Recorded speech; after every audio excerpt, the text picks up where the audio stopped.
Well, good evening, everyone. You're listening to Red Pill 78. I am the corruption detector, and this is your Red Pill News.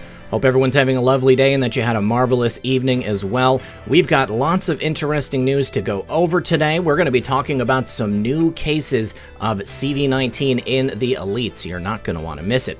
We've also got some information coming out of Nevada. The Democratic governor there has issued an emergency order barring the use of chloroquine for patients who have tested positive for CV19. Absolutely incredible. Why would you want to stop people from getting the cure that has been broadcast so widely in many studies and then also by the president in his daily briefings? Also, an interesting tidbit about CrowdStrike. It looks like the president and CEO has been quietly divesting millions of shares. And in probably the biggest news of the day, the White House and the Senate have reached a massive $2 trillion stimulus package late last night. It's going to help the American people, so we'll get into that. And then finally, Nancy Pelosi tells us what she really thinks about the president's efforts to restart the economy. I'll give you a hint. She doesn't care. All right, guys, so please, everyone, do sit back, relax, grab your popcorn, and we'll be right back after a brief word from our sponsor. Stephen King once wrote, "Panic is highly contagious, especially in situations when nothing is known and everything is in flux." Well, the world we live in today is in flux, and it's filled with a flood of information that's often as much gossip as fact. Now, that makes it hard to know what the situation really is, and it also makes it easy for people to panic and make bad decisions. The only way not to get caught up in that chaos is to have a plan allowing you to avoid dealing with empty store shelves, long lines, and in the worst case, desperate people. Use today to prepare. A great place to start is storing food in your home, and I'm prepared myself, and I even ordered more recently. Now, the experts at My Patriot Supply have told me that orders have now reached about 100 times the normal volume, and they're shipping on a first-come, first-served basis. With this unprecedented emergency, orders are being delayed, sometimes 8 weeks or more. I urge you to add your order to mine today, because the sooner you order, the sooner you can get your purchase.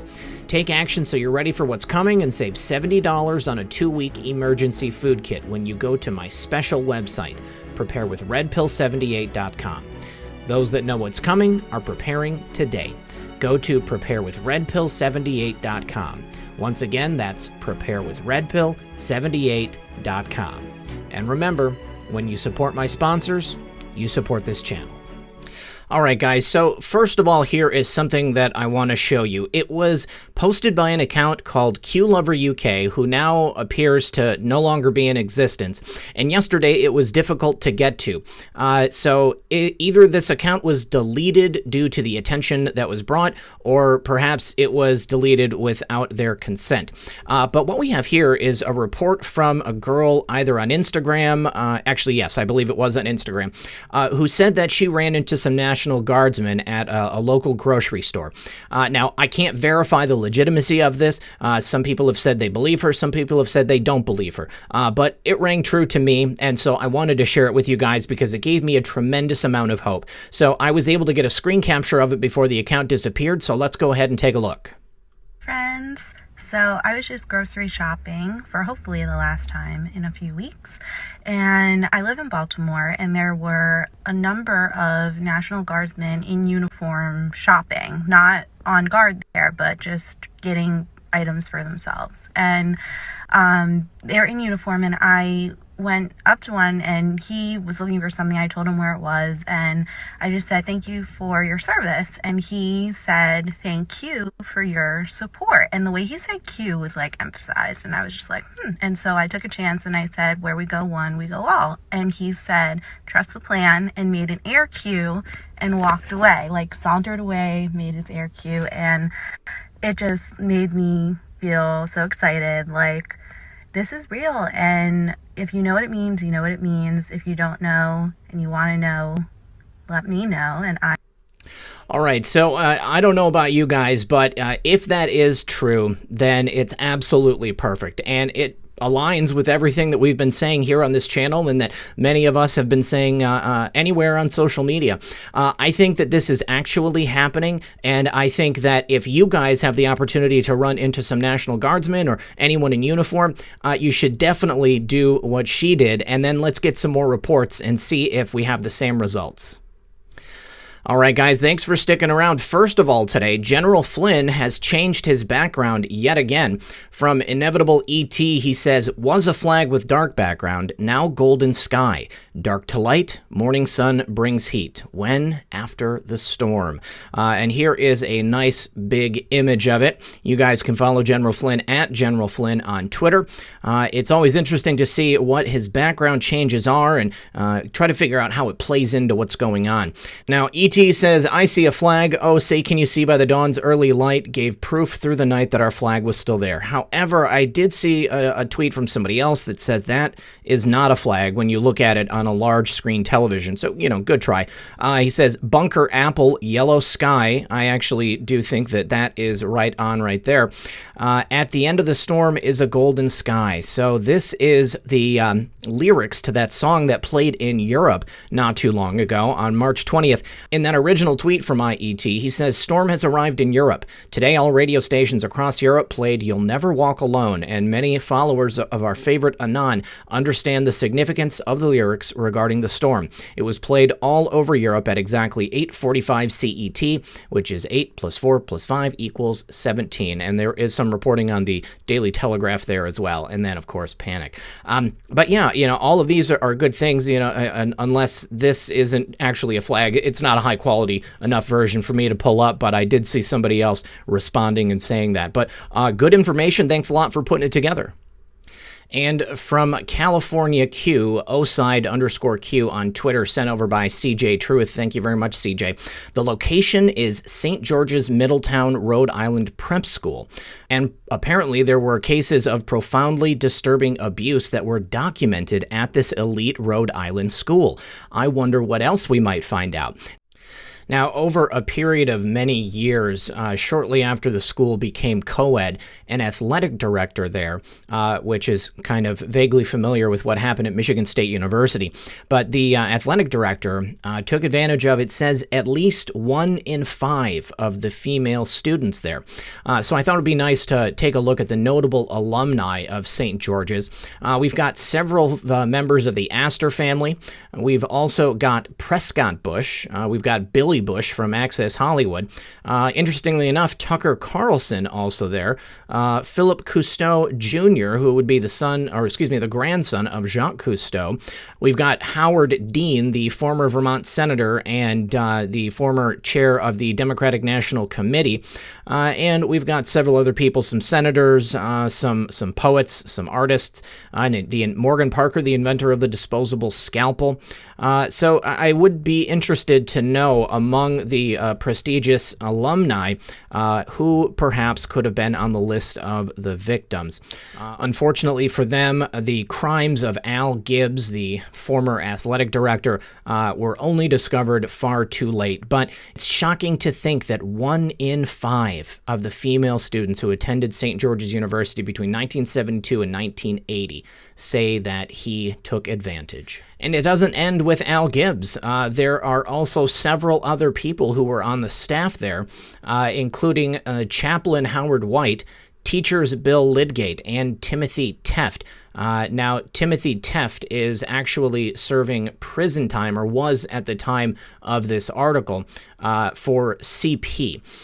So it clearly looks like this was a very, very large problem, and I'm wondering if that is what General Flynn could be drawing our attention to, knowing what he has posted in the past, with the idea that all of these people will very, very soon be brought to justice. Next, from my friend Steve Lundgren on Twitter, a former guest of the channel here, and I'm sure a future guest as well. He says, how are companies like Facebook, Apple, Tesla able to get equipment that our government cannot? Now, it was just announced in the last couple of days that any companies that are hoarding material such as this are going to be looking to answer to the American government. Now, in response to that, Apple very quickly donates 9 million masks as hospitals struggle with a lack of gear. Now, Now, I have definitely seen workers in Apple factories wearing these masks while they're putting together tablets and phones and computers and stuff like that. So I don't know that they're necessarily hoarding it, but I do think that they've just been purchasing a ton of them, and the companies that produce them probably just don't have the capacity to pump them out fast enough for the rest of the American public. So I applaud Apple in making this decision to go ahead and hand this stuff over. Steve continues, Although tech CEOs don't produce the masks themselves, either because of coincidence or because they have access to certain supply chains, they are able to source equipment in a way the government can't. The details are not clear on exactly why Apple has access to the masks. Now, in the case of Apple, I would not be surprised if they have some type of a distribution agreement with the company that would produce these type of masks. They probably have a guaranteed minimum that they have to order on a regular basis. These masks are generally not going to be used for too long, maybe a couple of uses, but I would suspect that they probably purchase enough that the workers can use a brand new mask every single day. However, nonetheless, very nice that Apple is passing on the gift.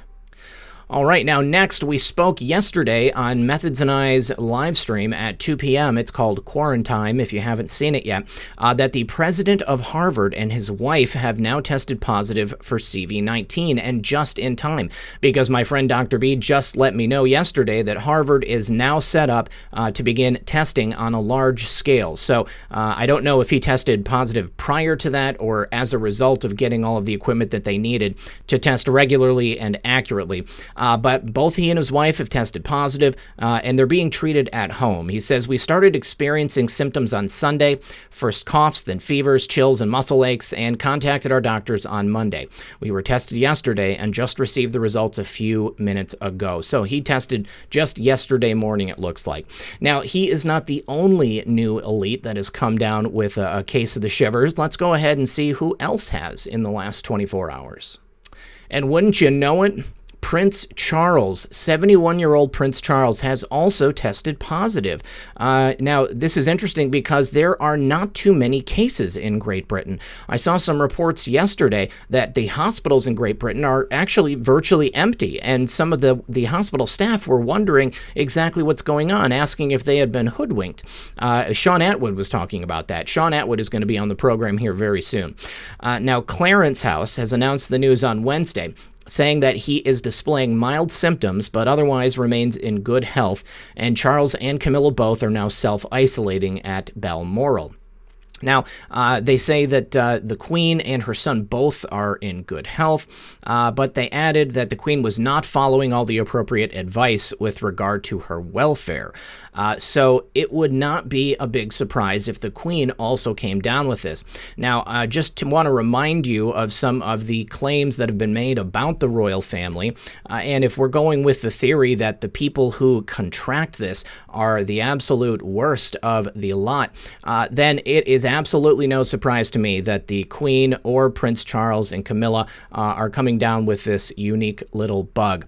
Now, the way he got it was he attended the WaterAid meeting with Prince Albert of Monaco last week on March 18th, and also Prince Albert of Monaco has come down with it as well. WaterAid, watch the water. Very, very interesting. Now, Katie Hopkins says, "Prince Charles will be fine, and his swift recovery will be a sign that we will prevail over this flu. He will be back in his country gear admiring hedges before you can say CV." Oh, Katie. Now, actually, I believe that whether or not Prince Charles recovers swiftly, I do believe that we are going to be beating this very quickly. You know, the response in countries like Great Britain and then here at home in the U.S. has been swift and decisive. The president and his team have put together a plan that I believe will keep us all safeguarded. So as long as you guys follow the recommendations, self-isolate, practice social distancing, then I think that we are going to be A-okay. I am not going to put myself in any danger of contracting this. I've got plenty of supplies, and I just got another 2 months worth delivered today.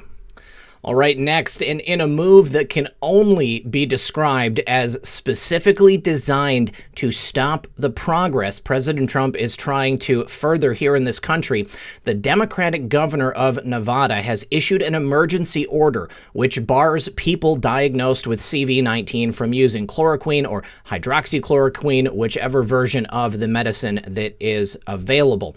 So he did this as an emergency so that people who are stricken with this sickness are not going to be able to get better. Last week, he shut down casinos and only kept open essential businesses like grocery stores and health facilities. Now, in addition to barring the use of chloroquine, he also banned social gatherings of more than 10 people. Now, when you take a look at the success rate that doctors and clinicians have been able to achieve using this, sometimes paired with other medications, you have to ask yourself, why in the world would he bar people from being able to use it? It does not make sense. And he's saying that President Trump has falsely stated that the Food and Drug Administration had just approved the use of chloroquine to treat patients infected with coronavirus. Now, this is on the fast track to getting accepted, and I think that it's a reasonable assumption to say that the Food and Drug Administration are probably going to say that it's okay, and especially with right to try and showing the amount of success that we've had in patients who were stricken with this, this is absolutely insane. And he is potentially sentencing people to a long and slow demise. Now, on Saturday, President Trump expressed his optimism about the two drugs and said that it could be one of the biggest game changers. That's hydroxychloroquine and azithromycin. Now, in an excellent example of why this should be fast-tracked and why the Nevada governor is making a big mistake, there was a 52-year-old CV victim who had said he actually expected to pass from this, but the hydroxychloroquine saved his life. An hour after an IV with the medicine, he said it felt like his heart was beating out of his chest. They had to come in and get me calmed down and take care of me. I had another episode about 2 hours later where I just got to the point where I couldn't breathe and my heart was pounding again.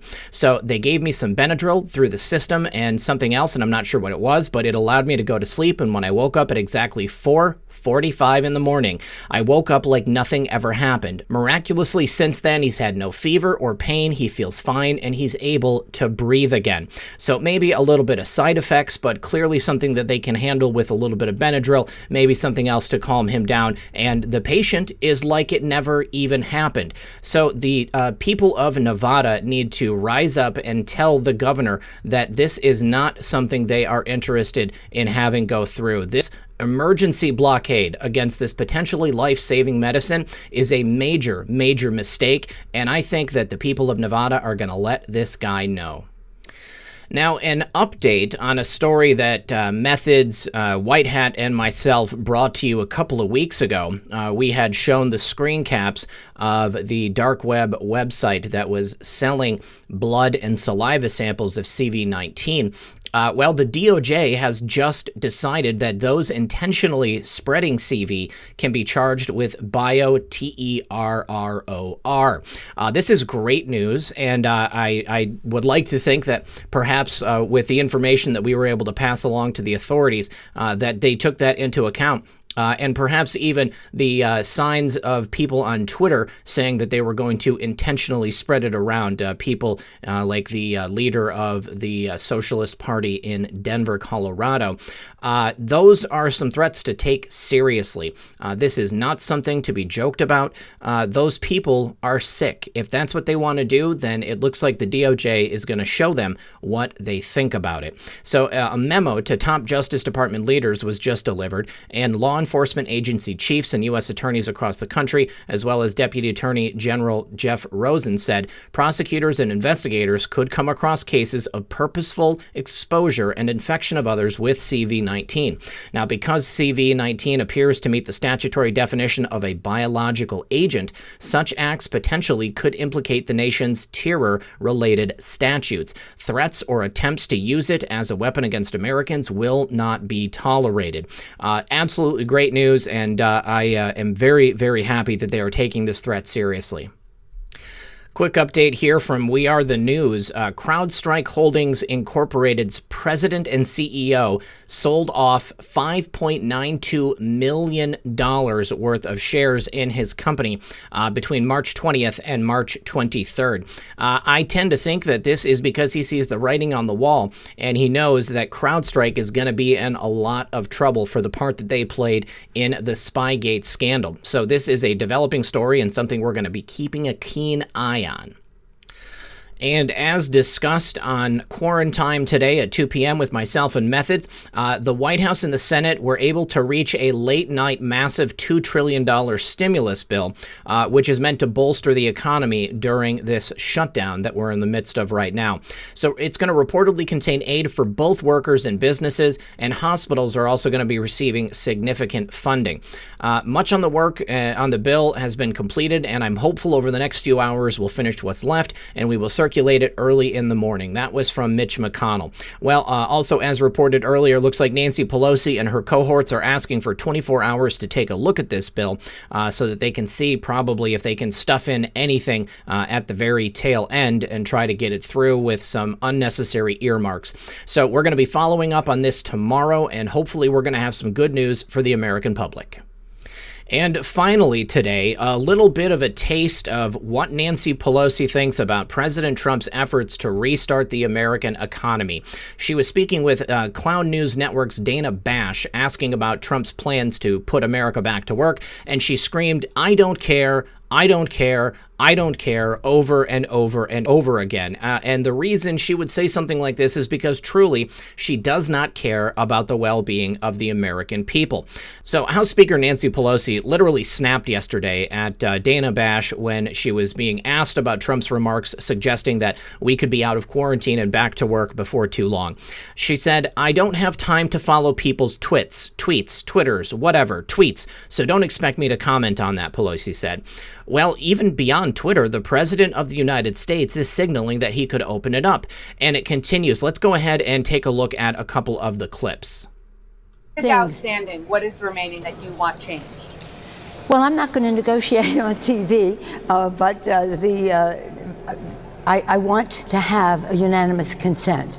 I want us to be able to go forward, not as, you know, it's not a bill I would have written in terms of some things that relate to family medical leave, that relate to worker protections, that ruling on worker protections, but that can be done administratively. We can find other ways. Not enough money for elections, etc. at this time.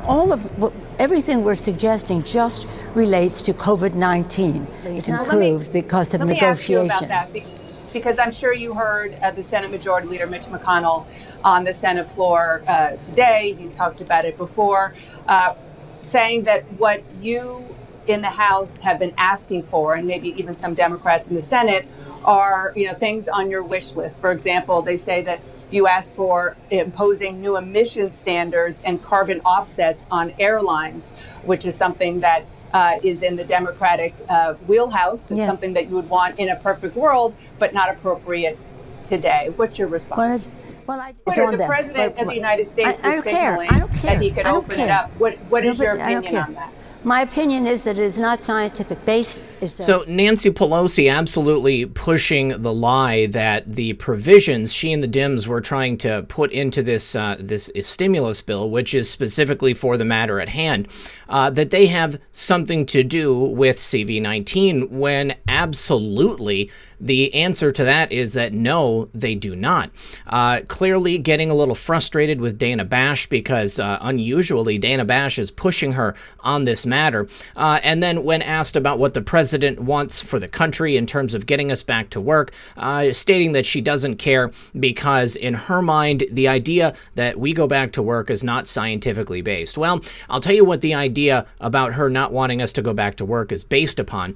She's looking for the complete and utter destruction of the American economy and any gains that President Trump and his administration have been able to achieve over the last several years. The worse the country gets, the worse Nancy Pelosi thinks it's going to get for President Trump. Well, the joke's on her. As we spoke about earlier on the midday live stream, the president is over 60% approval rating right now, and that's in spite of everything that they have done to stand in his way, in spite of this Chinese predicament that we find ourselves in, and in spite of anything that may have happened in the U.S. economy. And the joke is still on her yet once again, because the Dow is up for a second consecutive day. Thousands of points gained in 2 days. I don't think that Nancy Pelosi and the Dems are going to be able to do anything to keep President Trump or the American public down for very long. Well, guys, I finally got my 4 buckets of 1-month food supplies from My Patriot Supply. If anything happens, I'm going to be ready for it. I am super excited about what's to come and what President Trump and the Patriots have been able to achieve, and even more than that, what we here have been able to achieve with a small effort that each of us gives on a daily basis. So thank you for everything that you do. Thank you for watching. As always, this has been Red Pill 78. I am the Corruption Detector, and this was your Red Pill News. Good luck, everyone, and God bless. Hey guys, one more thing. It's Red Pill. I just want to say thank you once again to everybody that has helped to support the channel. If you'd like to get involved, you can go ahead and check the show notes in the pinned comment and the description. There's always good information in there. I've got a couple of backup channels. I ask that you go ahead and subscribe to them, because if anything does happen here, I will start publishing there. And if you want things like merchandise or anything else, there is a bunch of information that you can find right below this video. All right, guys, thank you very much, and I'll see you tomorrow.